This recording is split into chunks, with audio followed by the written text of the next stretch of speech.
as we're getting logged in and getting coffee or Coke or whatever it is, and iced tea, or who knows what your drink is. I'm not sure what time zone you're on, and getting settled.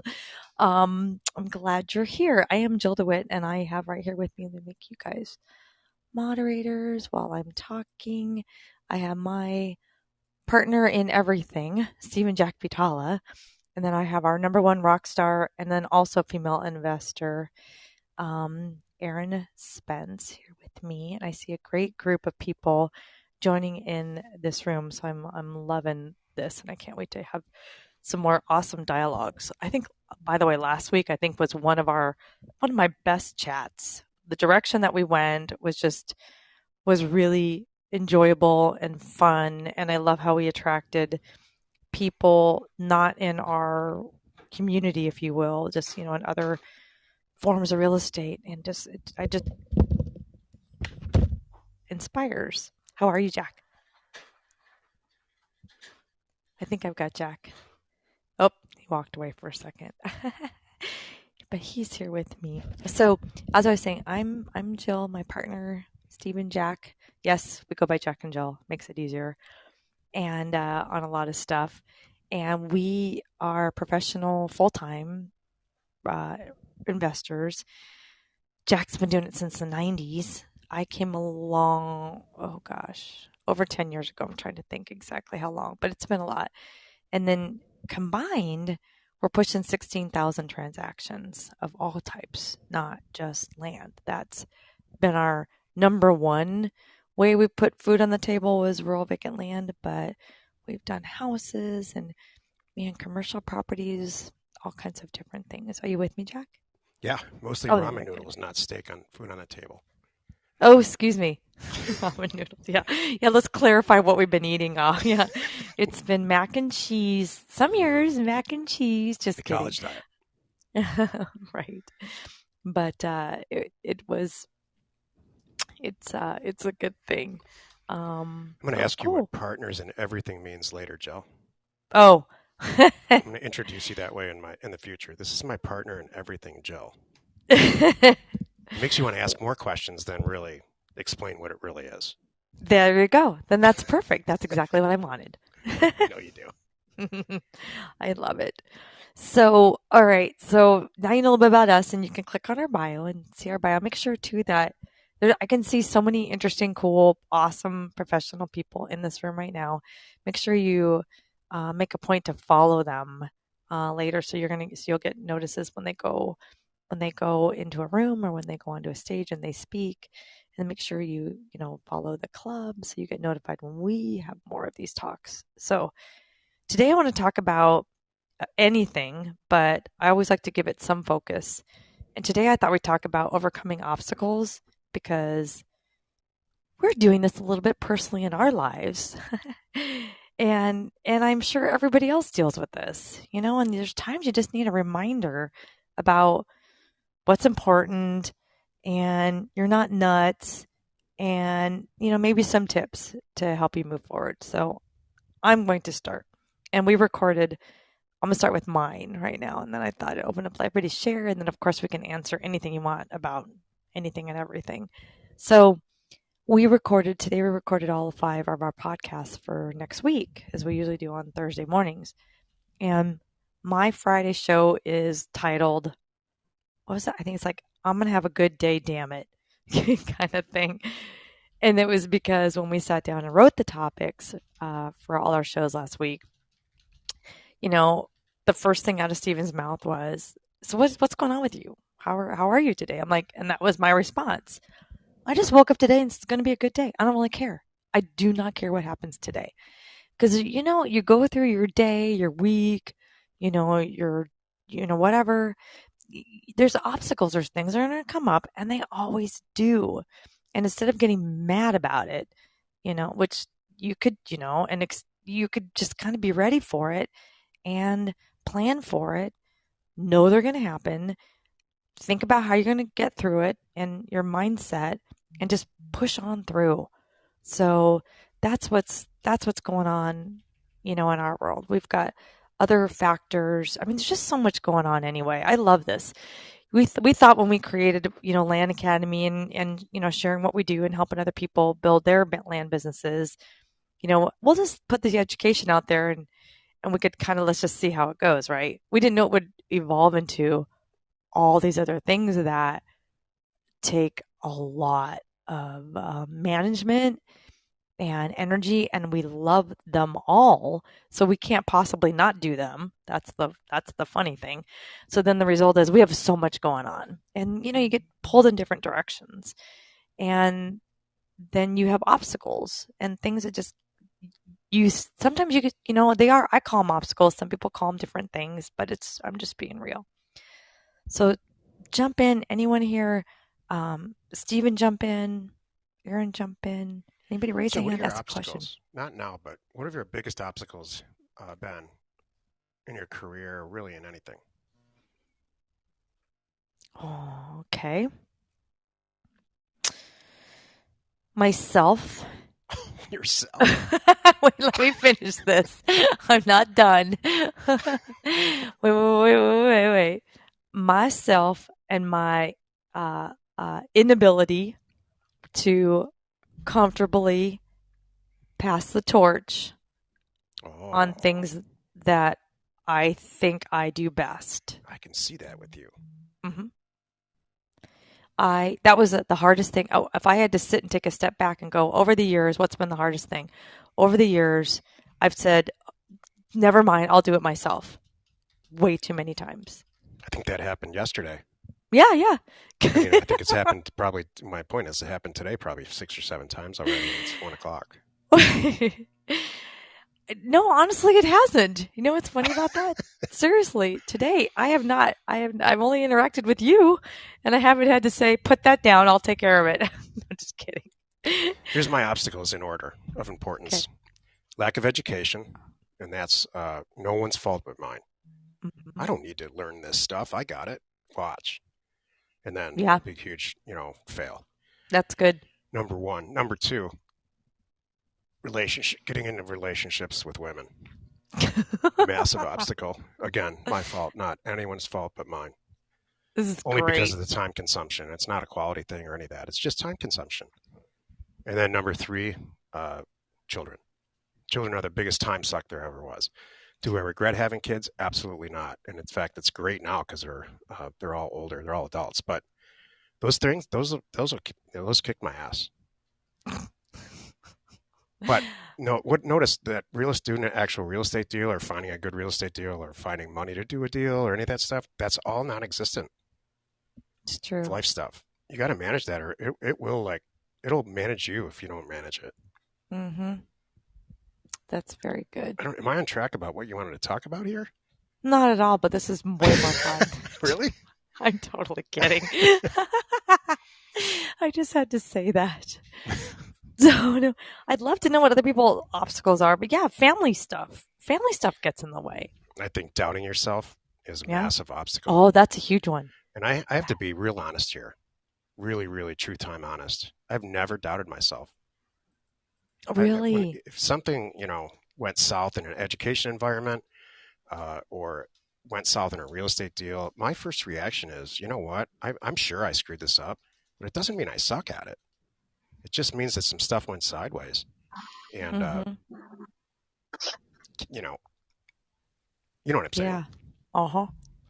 Totally.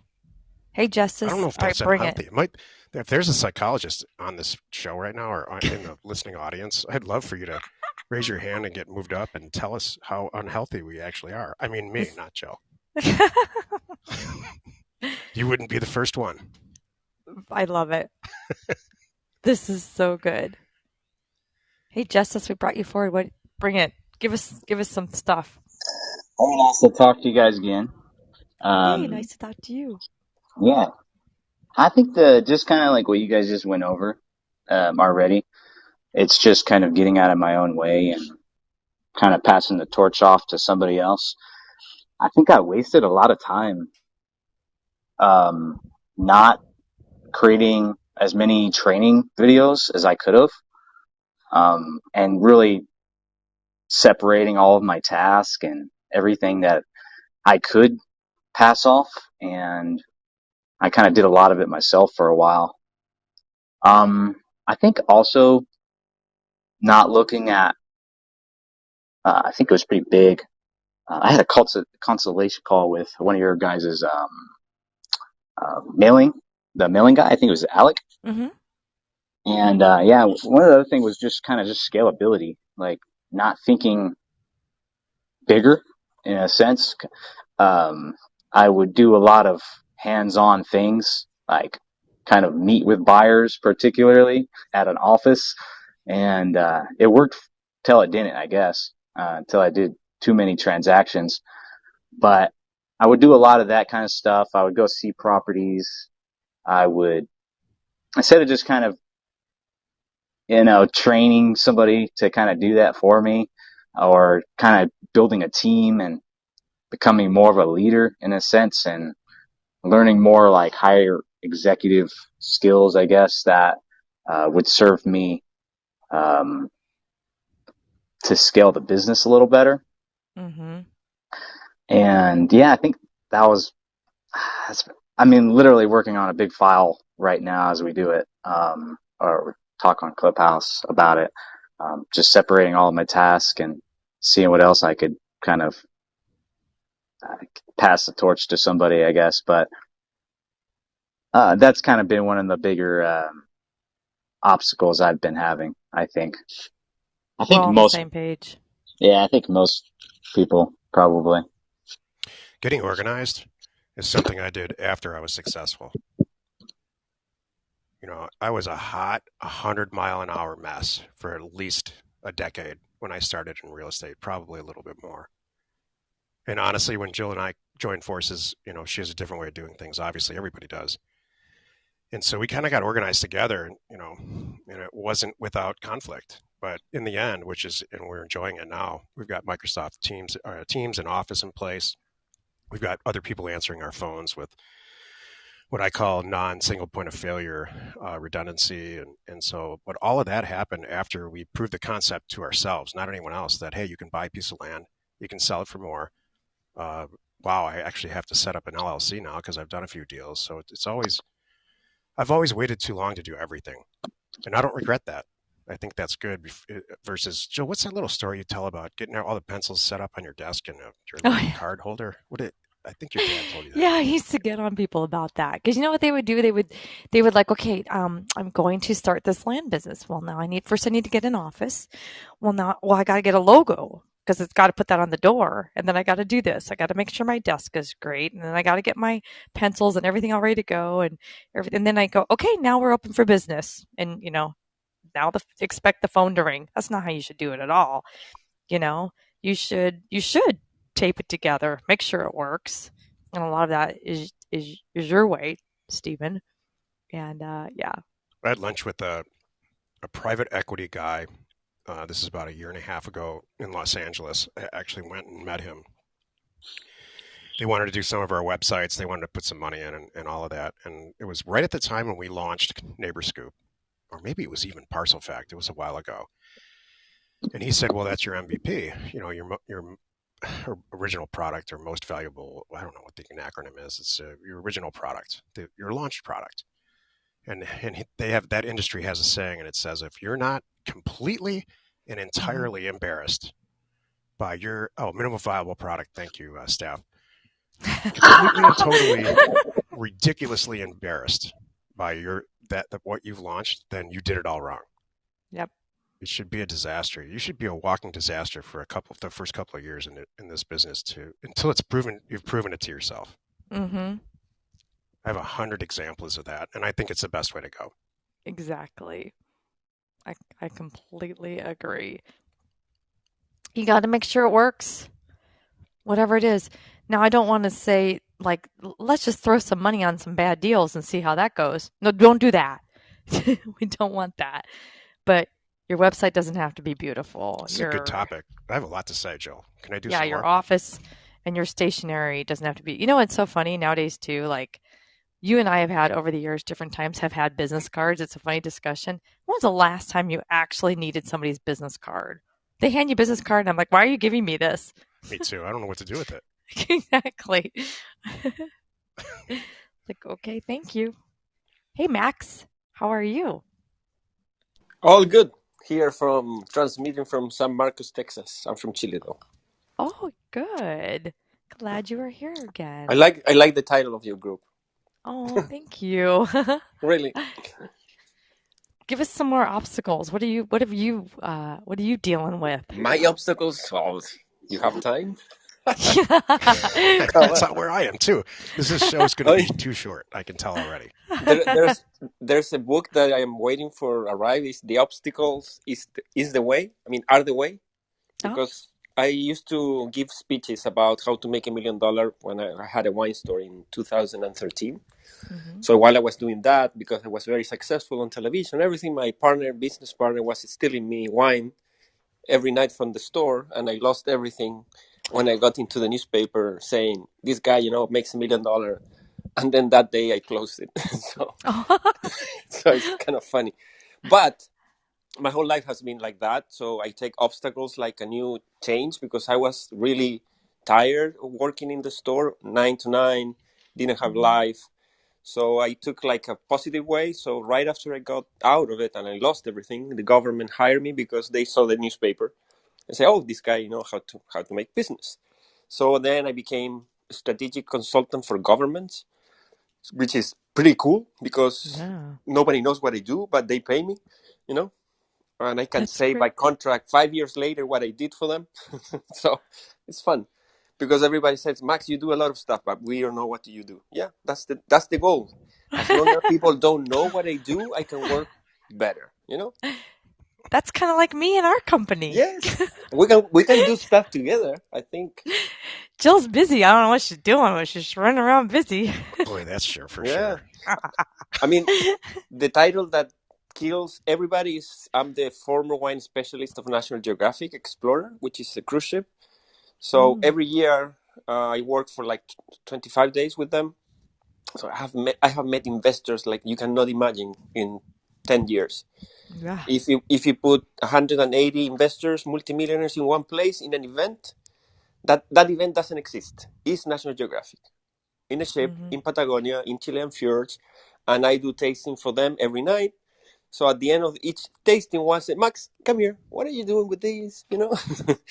So that job, it's amazing. So Somebody crazy. asked me recently in a barroom setting, Good. "What's the secret, man? What's the deal? Why are you successful?" And this is my answer. We have 4 companies that do really well right now, and the reason is because those are the ones that are left. Yeah. Because we tried probably 40 companies, Jill, you and I, Uh huh. or Talk 40 about ideas within those obstacles. companies at least. So you got to fail at a ton of stuff and laugh about it, but just keep moving forward. That's the way of thinking that people don't understand and family don't understand. And my parents, fortunately, they do understand because they have businesses. And my sisters don't understand. They wanted to put me in a facility before coming here, so I have to escape from Chile basically because they tried to convince my parents that I was crazy. That all the things that I do is a lie. That I've been lying for years. That I work for National Geographic. Hmm. They don't believe me They think it's until now. schemes. I know. Hmm. Somebody asked me recently, "What's your latest money scheme?" I just Oh my laughed. Oh, like, are gosh. you Yeah, somebody serious? that you and I know really well, Jill. I'll share it with you later. Oh, that's hilarious. I mean, you Oh enjoy my you enjoy goodness. your afternoon with Jill, I guess, with a glass of wine, just laughing about what people tells you. I guess. Yep, totally. I need to It's be friends with you. hilarious. Where do you live? Right? Where do you We're in live? Arizona. We're in Arizona I'm now. going to Arizona in one more month. That's awesome. That is so, you know what? That's kind of funny too. Sometimes the more money you make, the more thinking they're like, this can't be real. I'm like, yeah. And what I know what's great is now it's not just us. You know what I mean? There are several people I'm not going to call out names on, but you know who you are on this call right now that are doing really well. And I'm sure your family's going, "What? Huh? You mean just this buying and selling land thing? What are you talking about?" Well, when you take a risk like that, there's always this thing hanging over everyone's head. Usually not the person pushing it, but everybody in their life. Like this black cloud of when's this going to end? So he had a Mm, great month, he had a great year, he had a great decade, but it's not going to last. yeah. If he went to, this is my dad speaking to me now. If he just would go work for Ford Motor Car Company, then I wouldn't have to think about this anymore. And I bet that's That's many people's hilarious. parents. Do you remember that time that I ran into those guys in the elevator in Redondo Beach? And it was a quick, funny thing. So I'm in this elevator with these two real estate, um, I don't know if they were investors, brokers, not sure, but they're having a conversation about finding deals. And I'm like, do. I'm like, do I say anything? Do I say anything? I'm thinking, I'm listening. And they're talking about, and then the one guy says, you know what my assistant came up with? She she's thinking we should mail people. Can you imagine this? And she's testing mailing, and we're getting some response from these things that she suggested we mail. And I'm like, oh my gosh. So I had to, of course, I couldn't, I was, couldn't not say anything. So as I'm like exiting the elevator and before the door closed, I'm like, you know what, you guys, she's right. You guys need to give this direct mail thing a chance. And they're looking at me like I'm nuts. And then I followed up with, hey, but I've only done it 15,000 times. So what do I know? And then Mm-hmm. door closes. That's awesome, Joe. It's like exit stage left. Exactly. I'm like, I hope they went, huh? Because there's people that go, that can't work. And I'm like, you know what? That's totally fine. I'm still testing it. This is where we are. But, I'll let you know after maybe 100,000. I don't know. What's the test? So, I got a note in LinkedIn recently because our staff is awesome enough to post our podcasts everywhere, all over social media every day. mm-hmm. And he got done. Obviously, you just heard about our podcast and sent me a private message and it said this. He said, "Man, it's 4:00 in the morning. I'm feeding my baby. I live in a small house in southern, I think, Illinois. You know, I'm 22 years old. I'm screwed. And I know what you guys are doing, and I understand buying and selling land is great, but what do I do?" To which I said, "You're screwed." I mean, in a very nice, compassionate way. What I said was, "I've been where you are before, Yeah. and it's very hard to put relationships and babies in front of do that before you have some type of traction or financial success." And Yeah. so you're stacking the odds against you pretty dramatically from just a time standpoint and a responsibility standpoint. At our age, Joe, it's funny as hell to fail at a company. We just laugh about it. Oh, We yeah. had a real good tax situation last year because of a business failure, and all we did was laugh. Nobody yelled. I had so much fun You with know, that too. I know You 10 know or what? 15 years ago, that would have crushed my soul. Yeah. We're like, oh well. We bought it wrong. We paid too much because we were We all bought it into wrong. We it. didn't pay it. We overstaffed it. We threw We some money over at it, marketing, threw so much money at it, kicked it to the curb. pretty I much hated gave it every second of away. it. The guy I who think I bought it from us said, how much do you want? We said, how much do you have? That's how we sold it.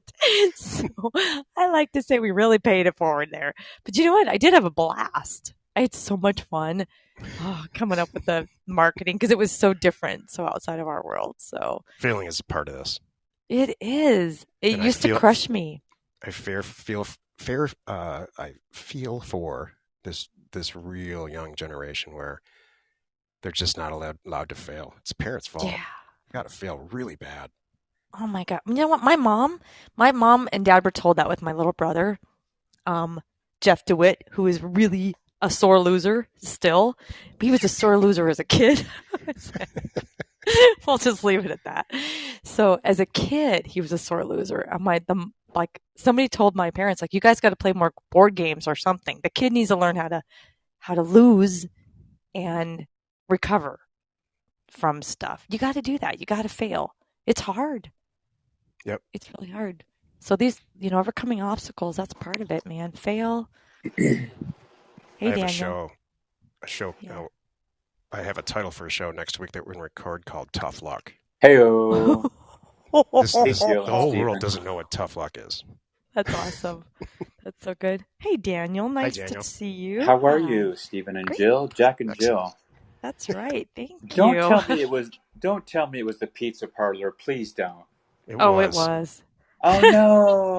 I didn't think I saw any of those awesome edible, pictures you were putting out going, come down here and stuff your face. Right? Nobody came, Daniel. We don't talk Yeah. about that around here anymore. Forgive me. Take two. Hi, Stephen and Jill. Hey, Hi, Daniel. Karen. It was awesome. How are you? Good, thank Excellent. you. Yeah, we Good, were going good. to be the pizza empire, starting with Southern California and go from there. And we're Oh, like, no, this is not our man. thing. You guys saw franchises across the whole country going, okay, we're doing 2 million a month now. What do we do, honey? I know. That could have happened. We We could just have. Wow. didn't. Neither one of us cared. That's really what happened. Mm-hmm. I Wow. think. Wow. Wow. Awesome chat, though. Really great to see you and Thank you. Aaron. Awesome. Thank you. Yeah, my obstacles within my 2 short years of being with Land Academy is pretty much in my head. I mean, Mm. I've proven it to myself month over month over month, right, Aaron? And I'm at the point where I look forward to spending 50, 60, 70, $100,000 on a property and reselling it. But I think my problem's kind of in my head where I don't know. In my head, I kind of want to leave some cash in certain accounts, whether business savings, business checking, or my Charles Schwab index funds. And I'm thinking, I've been just like diving headlong into Grant Cardone. And the fact of the matter is, Daniel, why should you leave that, $100,000 in one of my accounts when every month I get this wonderful interest payment and no joke on 100 grand of 0.73 cents? It's wonderful. Isn't that hilarious? It's I've a looked at it's a that too. I'm like, are joke. you kidding me? It's a joke. I mean, my dear banker, Jessica Castro, she's so dear to me. She's honest with me. I go, hey, I just opened up a new business account because I switched it over to a higher grade account. Can you guys honor that $700 for opening up a new account? No, we can't do that, Daniel. Seriously, you won't do that for lending out my money and making money? No, we can't. Check this out though. A dude went into Chase Bank and wanted to dump in their 1.4 million and have a 2,000 buck, hey, open this up for 2 grand, over 1 million. And they go, no. I go, are you serious? She goes, yeah. We wrangled and the company, Chase said no and no. I go, did the guy dump the money in? And she goes, yeah, he did. I would have said, see Wells Fargo in the same parking lot here 100 feet away? Honor that or bye bye. Bye.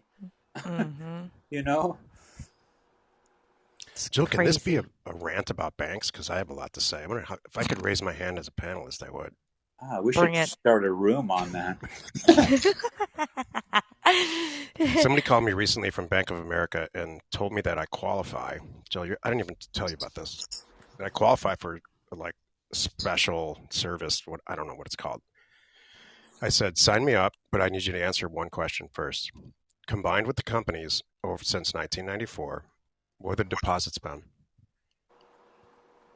And he said, well, I can see in your account. And then he paused for a second and he said, oh, with these other two accounts, it's about 45 million. And I said, and you're calling me now because all this happened. And he just did, poor kid didn't know what to do. So I went easy on him, but we just changed banks too. Mm-hmm. And it's an outrage. Talk about disorganization. Mm-hmm. And I don't even know if it's okay anymore because, should you treat everybody at a bank equally based on their balance? That's my question to the group. I know what I think, but I'm not going to answer it. Is everybody equal in a financial environment? That's my question. I like this. We got a couple of people on stage. Jump in, anybody who wants to answer this. I know my answer. Me too. We had the same Mine's the answer. same as yours. It's like all's fair. That's what I think. All right, while everybody's thinking about that, hey Ray, you want to Silenced join in? Have everybody. a We just lost question half or of our listeners as share usual. anything? Yeah, they're all like, click. No. Leave room. Here's another thing, since it's all quiet. I'll break the silence here. Okay. Why is everything in Walmart the same price? I haven't noticed that. If I'm a multimillionaire and I walk into Walmart, a gallon of milk is the same price for me as it is for anybody else. I love Wally World. But when I Why go to is pay my taxes, that's just not the case. I have to pay a lot more taxes. all right? Well, you, sir, are now paying 3 times as much for milk. Next, because you asked for it. Ray, save me, Ray. There A he is. lot more people are leaving. Yep, click. I can see them leaving. Help me, Ray. How are you? Hey, I am okay. How are you guys? Good, thank you. Um, I don't think everybody is the same on the same financial plan. That's just my personal opinion. But I did have a question, Hmm. and my question was, we just put out our first, well, it's our first month where we hit our goal of putting out 10,000 pieces of mail. We hit that mark, so I wanted to hear exactly from you guys because I know you've done it a long time ago and several times. What should we be gearing up for or expecting the next few coming weeks to look like? Is it anything that we could do to get ahead of this thing, or what should we expect in the next few weeks? You want me to go? Yes, please, because Oh. yes. Well, we just had this happen too, where the mail hit before we thought it was. We weren't exactly ready, and here come the phone calls. So, you will get over usually that first day. You know, the minute it hits and people check your mail, so you're gonna have 20 to 50 or more phone calls like really fast because they're all at the curb getting their mail and they're walking up and they're dialing your phone as they're walking in the front door to tell you to go jump in a lake. Yeah, I So got cursed out yesterday. there you go. Did you see? I don't know if I don't know if my team launched it yet, but I recorded a video last week where I was opening the mail because I got some of the best stuff I have gotten in a long time from this last batch, and the I was Jill Dumbwit and all these. They came up with all these awesome names to pick on me, and I was just laughing through the whole thing. So I opened the mail on camera. So my team will share that because it was so funny. But then, and because I'm opening the mail, got the junk, and then I'm staring at a couple signed purchase agreements. I'm like, so this is what you have to do. You take the good with the bad. So some people look at that as an obstacle. I haven't heard about it in a while, but I remember um, through the years, some people that just said, I can't do it. They when the mail hit and people were mad, that just took something out of them, and they just weren't cut out for it, and I felt bad. So it's not you, and the nice people will say it's not you, and I've said, hey, we made a mistake, by the way. There's that chance, because sometimes I do. I mean, in some of these offers I got, yeah, I didn't when we sent, I did not know, and it's not properly reflected in the data that you have built a $400,000 home on the site. You just moved in. How would I know that? I'm Right. doing the best I can. So anyway, the best thing you can do is number one, check your phones. I test my phones, make sure they're working, because last thing you want is go, why is nobody calling? And you find out like, oh shoot, it's not being forwarded correctly, because that happens. So and check it, a couple times a week, unless you're getting healthy hate mail, then you know it's coming in, or calls. Um, and have your ducks in a row. Know what you're gonna ask these people, because you want to try to make it as brief and quick as you can to assess, are they in or are they out? And when I say, because they might be in, but not at your price. So you got to quickly go, all right, sorry. So tell me what's going on. Like, ah, shucks. All right. Wow, I'm sorry. I forgot how many zeros. All right. And then, assess what's going on and then get them off the phone, because sometimes they'll really want to bend your ear about who raised you, kind of thing. And then have a plan going forward, have a schedule for when and who is going to do your due diligence. Because the last thing I want is you spending all day running around every time the phone calls, you're trying to get to a computer to check that one property. And then it happens again and again and again. Um, and I want you to do this when you have people that are on board. I want a commitment either on the phone that they're in, or they're taking a picture, they're sending you back the signed purchase agreement, because I don't want you running around to look at a property. Every person that calls you back and says yes, um, unless you can, there's a lot of yeses that go dark because they talk to somebody and they go, oh, I don't want to sell it after all, kind of Right. thing. So I don't want you wasting your time. So even if it's just a spreadsheet, we use Airtable where they all go in. Whoever gets the phone doesn't matter. You throw it in Airtable, kind of thing. And then we have a purchase agreement. Now are a real, even an email that, yep, I'm going to accept your offer. What do you want me to do? Tell me, here's my contact. Here's what do you want me to do, kind of thing. All right, I'll count that too. Now I'm going to start doing my due diligence and give yourself a set time, like every day. Maybe it's at 2 o'clock. You look at everything that came in from the day before, and then you have a plan, going forward.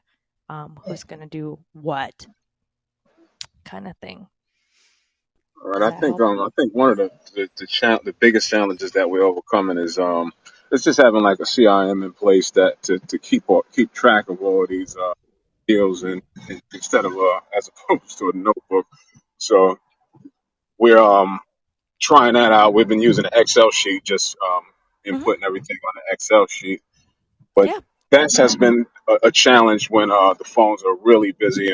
Thank God that we're off of the phones now. So one thing that we did is we shortened our phone script up so our our phone bill wouldn't be as so high before we put the 10,000 units out. Mm-hmm. So that helps.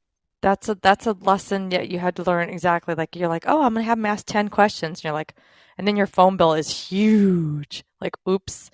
But then there's the flip side though. As long as you have a good, efficient script like you've got, having a good phone bill, like more than your mortgage, also says you're sending out a good amount of mail, and that's a good thing.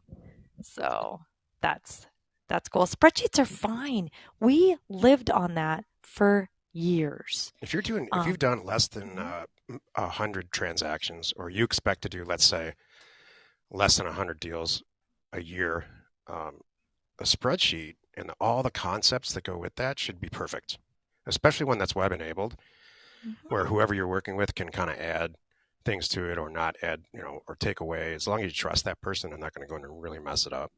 Because the concepts of going to a CRM are just the same in that spreadsheet. It just looks prettier and it's easier to use, and you can make assignments and automatic date triggers for dates to do on the deal. So I think that I wouldn't worry about a CRM too much. I'm not a big, huge CRM fan. But I'll mhm. tell you what, I'm going to brag about Jill for a second. She's not a planner like I am.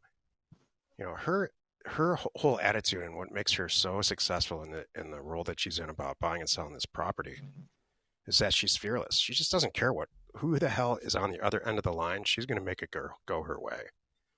And so that's my advice to you: is just as it comes, deal with it and adapt and overcome like the Marines.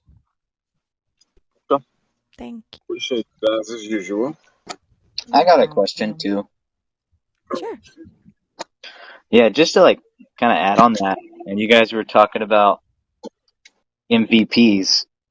I was just wondering, like, um, as you start building your team out, who do you think is the most valuable MVP, most valuable player for your teams? It could be maybe one or two people, uh, if you guys could suggest that. I'd love to answer, Joe. Go for it. It's not either one of us. We are the founders. And like most companies, even the high profile ones like Microsoft and the larger companies, founders have a much different personality type and a different skill set than the people who actually do the work.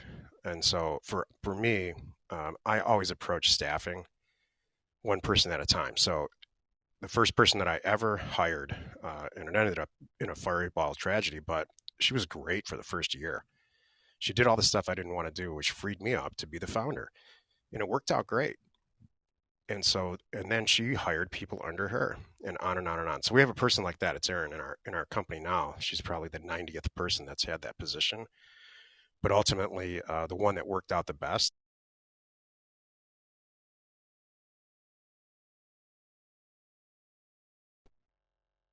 I lost you What for a happened to second. Steven? He Yeah, didn't we have lost. anything else to say about me. Oh, Aaron muted him. Just kidding. May I, Jill? Yeah, jump in.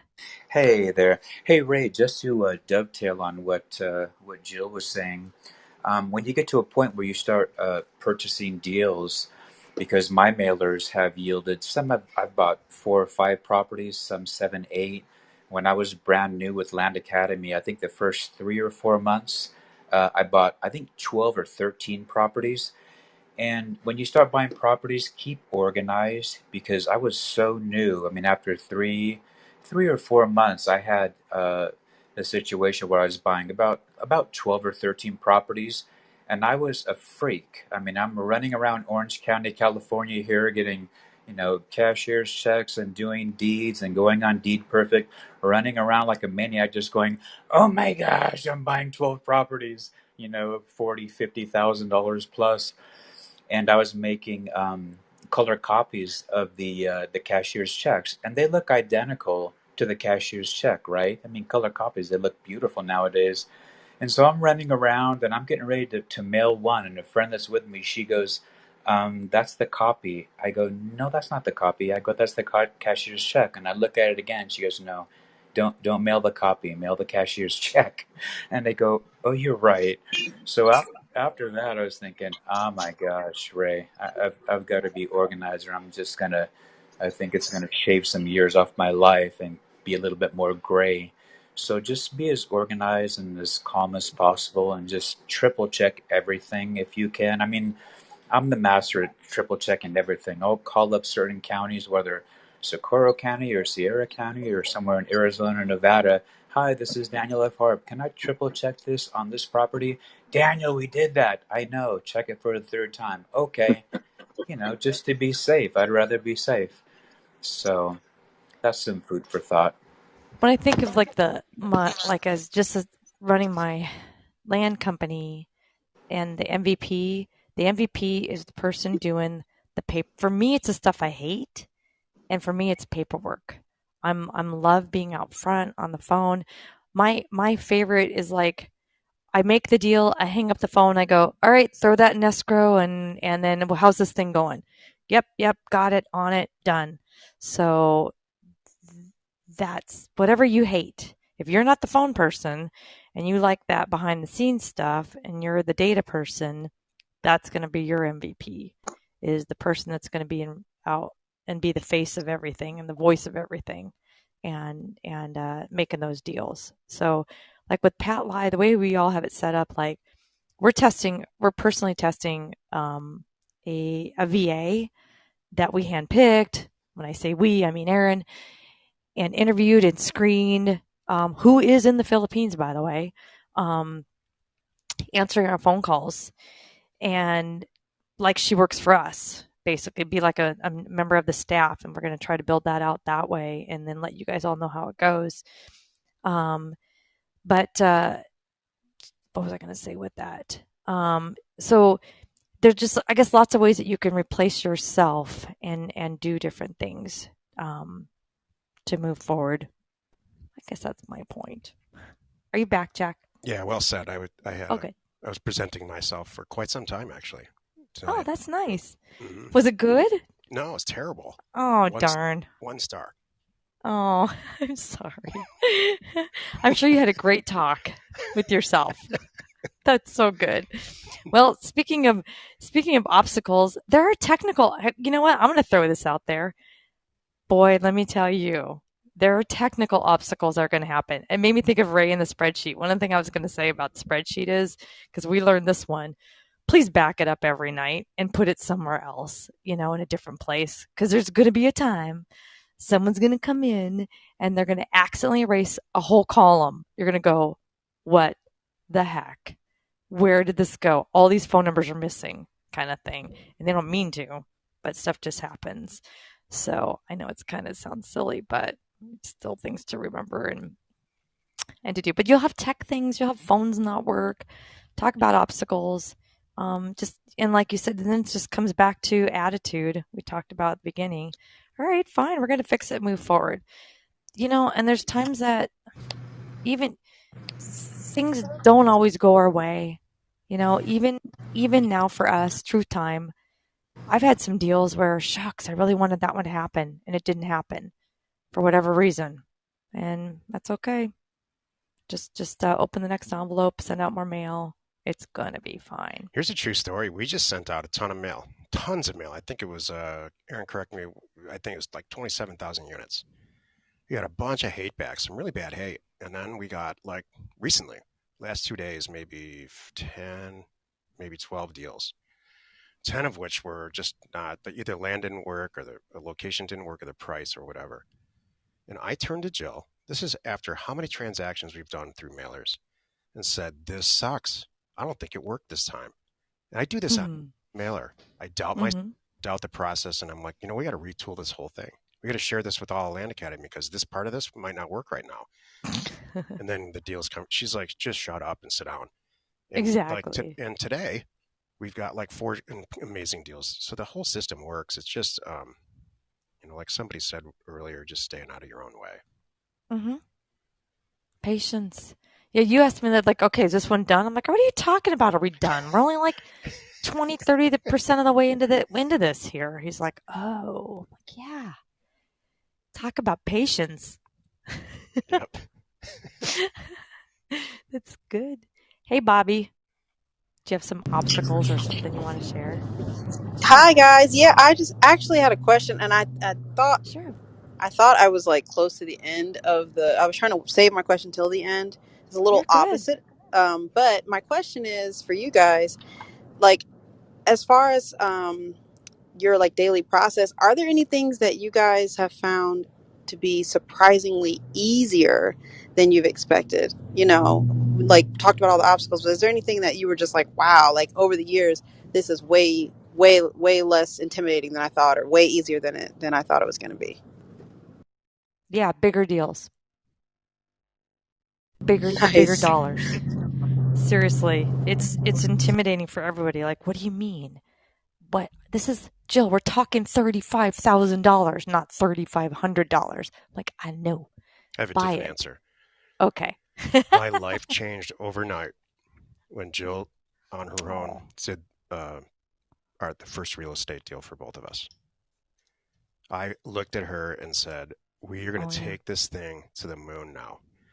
That's what was missing.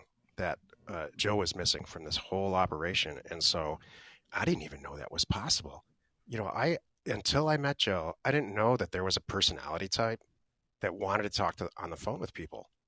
They didn't want to Yeah. do any spreadsheets. They didn't want to sit behind a computer. They want to get on a phone, talk to people. That's a real warm lead, which is my job, is to generate warm leads. Mm-hmm. And for her to talk about these people, talk about their kids, whatever they want to talk about, and then buy their property.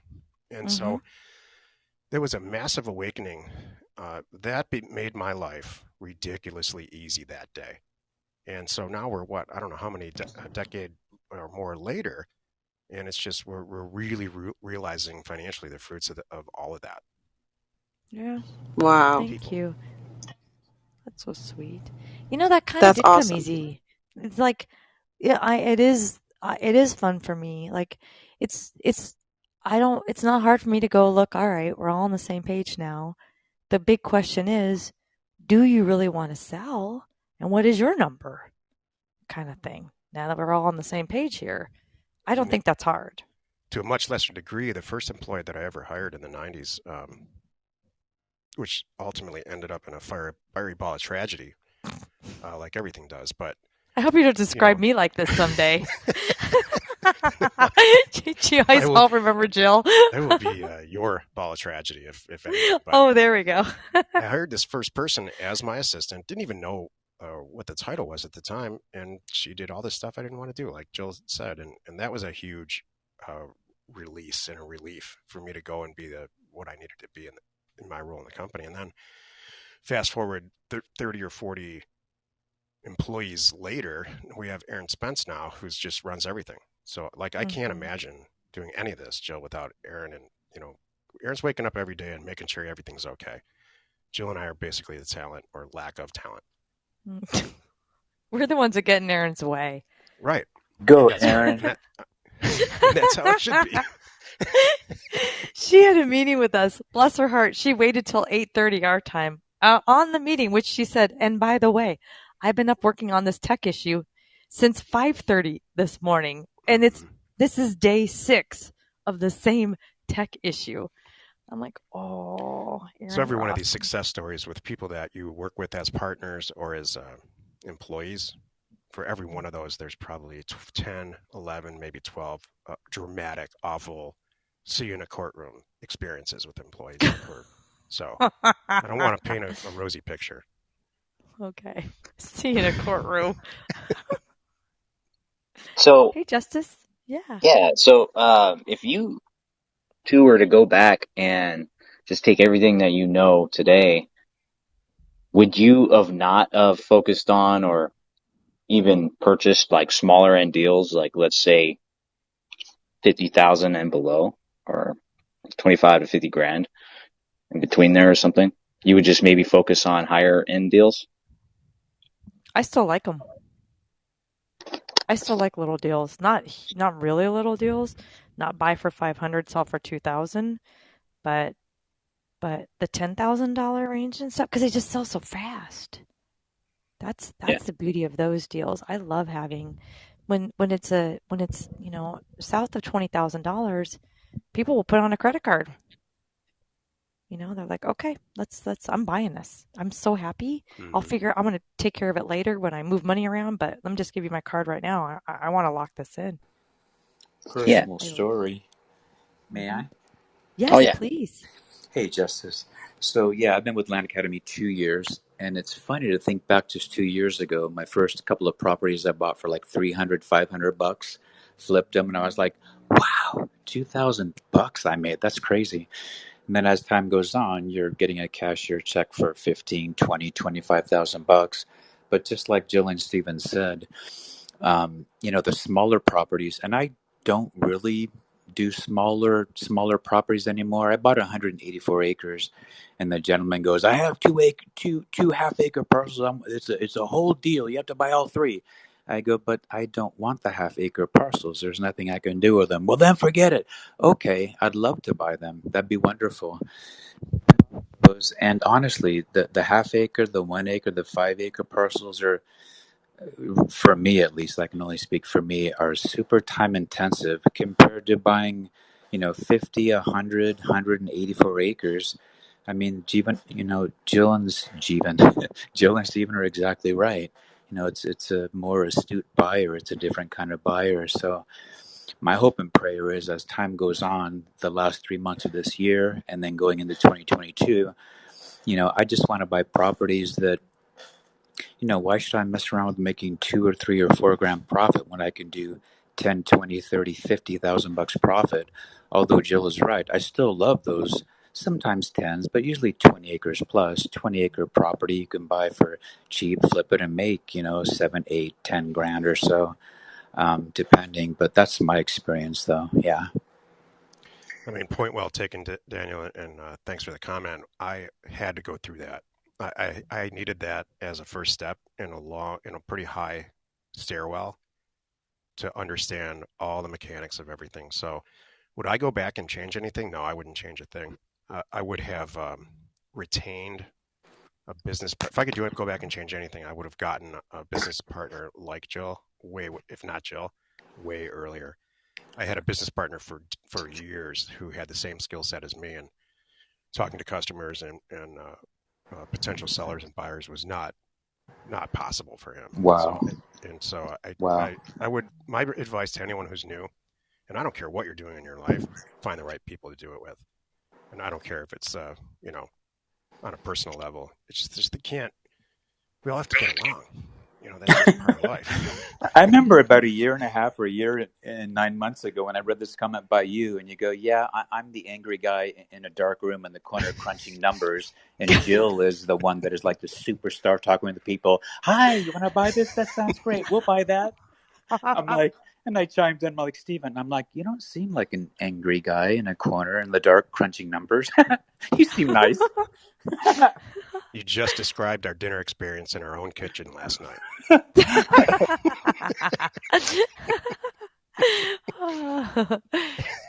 That is awesome.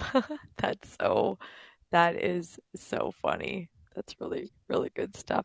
You know what's funny? I was thinking back. I kind of miss those days. I had so much darn fun. Me too. The eBay days when it's like, Hmm. whoa, here it comes.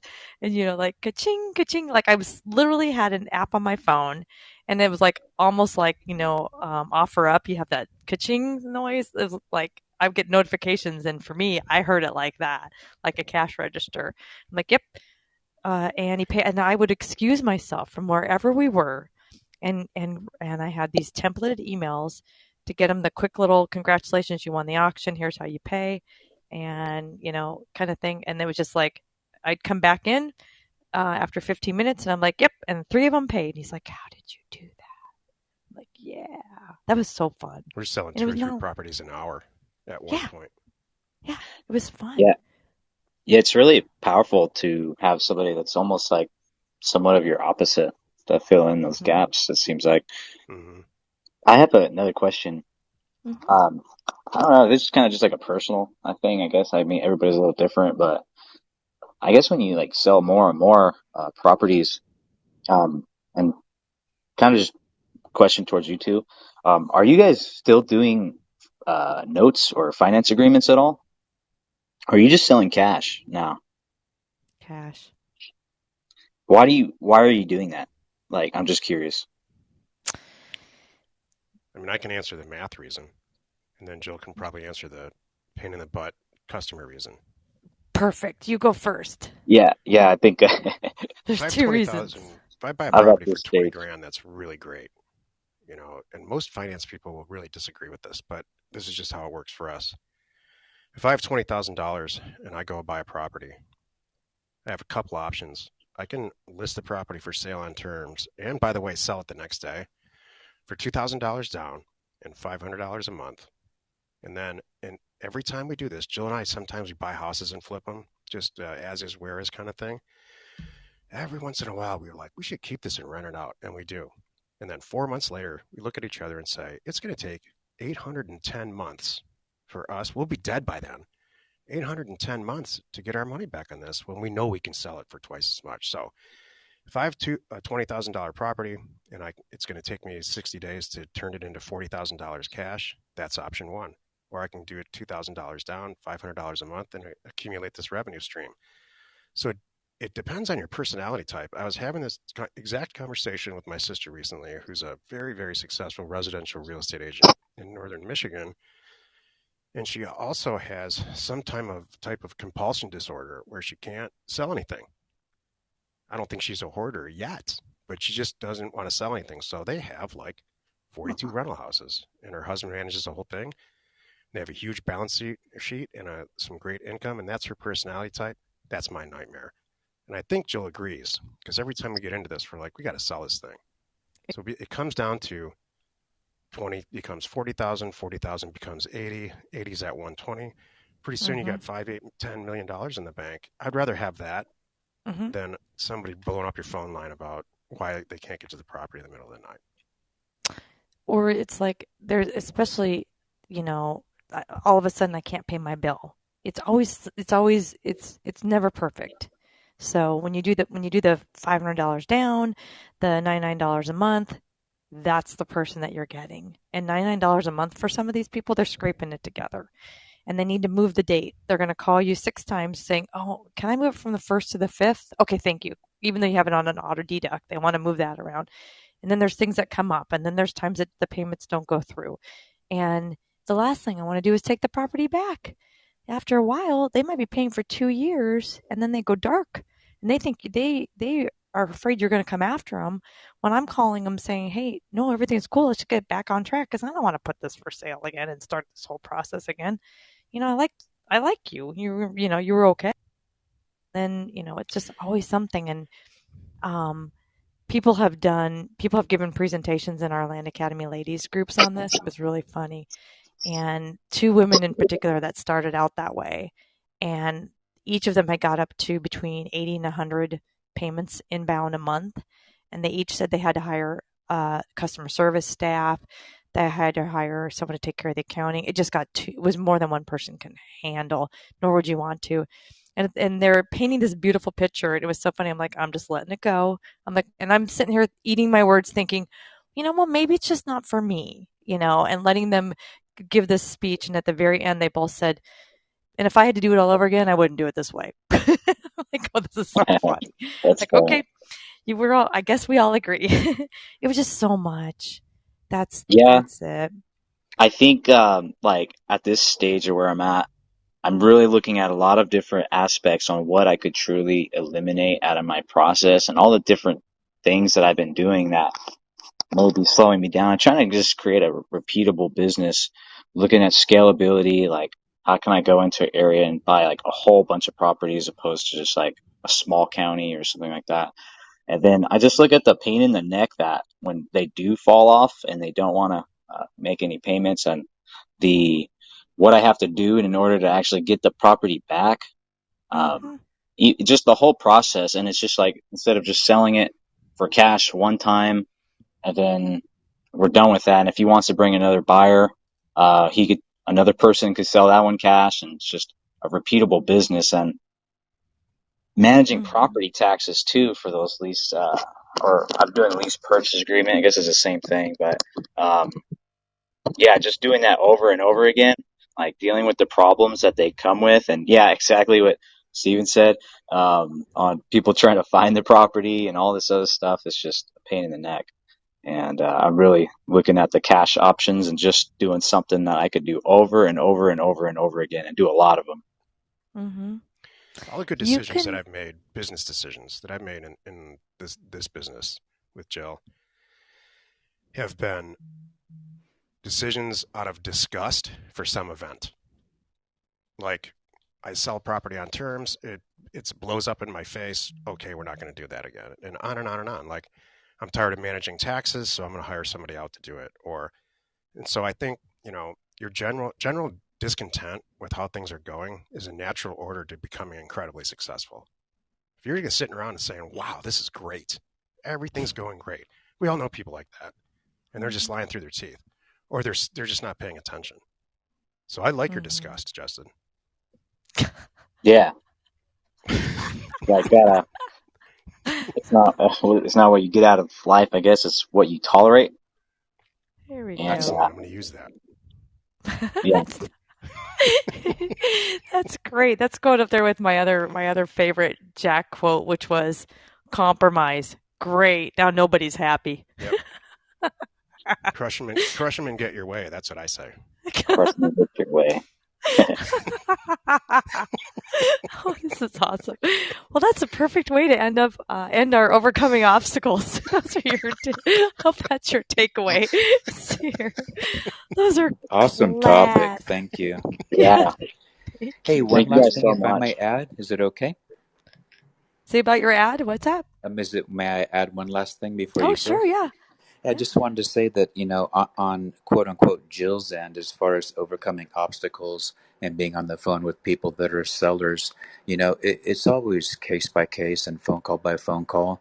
But I mean, I'm not 21 anymore, so no matter who I'm talking to, whether it's a 24-year-old, a 74-year-old, just be yourself and just be gracious, and honestly, it'll come around. Not always. I've had people call me back and, hey, Daniel, I'll take your price for the property. I got a letter from somebody else that was, 2,000 more, but I like you. And I'm like, hey, well, thanks, Janice. I appreciate that. I mean, so just be respectful and be gracious. And, a lot will turn around, some won't. Like that, I don't know, Floyd from Kentucky that said, I'm going to come over there and cut you up and feed you to my pigs. So it doesn't always happen perfectly, but it's wonderful when it does turn around and you do buy the property and you can make a 5, 10, 15, 20, $30,000 profit. It's awesome. So That's it. awesome topic. Thanks, Stephen and Jill. You're welcome. That was Feed it to my perfect. kids. Feed you pigs. You're supposed Pigs. to be concerned about Pigs, babe. children's nutrition. Pigs. Pigs. Which I just learned that weird Swine. fact. That's it. Exactly. Aaron, I know has a quick announcement, and then are you going to talk about our call today? I'll leave that for you. You do that better than I do. Okay, go ahead. I just wanted to say for everyone here who isn't a member, Land Academy was closed for actually like 3 months. When we hit that cap, we closed up for a while. So we just reopened a week ago, and we have a promo going on if you want to close up when we hit our cap. Our promo ended yesterday technically, but we had a couple people let us know that they needed to wait for payday, so we opened it back up for today. So if you visit landacademy.com, it has all the details, but you can get $1,500 off and be entered in a chance to win a free consultation with Stephen and Jill's personal data guy. So check that out at landacademy.com. Super cool. I think I heard Justice say he had a chat with him too, which is awesome, with Alec. Yeah, and if anybody wants to be on our member call today every Thursday, this doesn't move around. This stays every Thursday at 3 o'clock Pacific time. We have a closed member only webinar. It's Stephen and I live on camera, looking at properties, answering questions, all kinds of stuff. If you want to be a fly on the wall and get a one-time invite, we'd love to have you. It's today in less than an hour. Just send an email to support@landacademy.com and my team will get you an invite. And then, so we were doing this every Thursday. So as we wrap this up, and I've changed it now to the first and the third Thursday. So speaking of being flexible, thank you. So check the Land Investing Club if you're not sure exactly how it's going to go on the dates, and you'll see my information in there. What you see in there is current on the next coming chats. So thank you, everyone. Glad we got to have another hour or so with you. Awesome questions and awesome feedback, and I'm glad you love the topic. I love this too. And I will see you all maybe soon. I'm sure it'll be soon. Have a great week, everyone. Thank Bye-bye. you. Thanks. Great hosting, Jill. Thank you, Thank you. everybody. Thanks.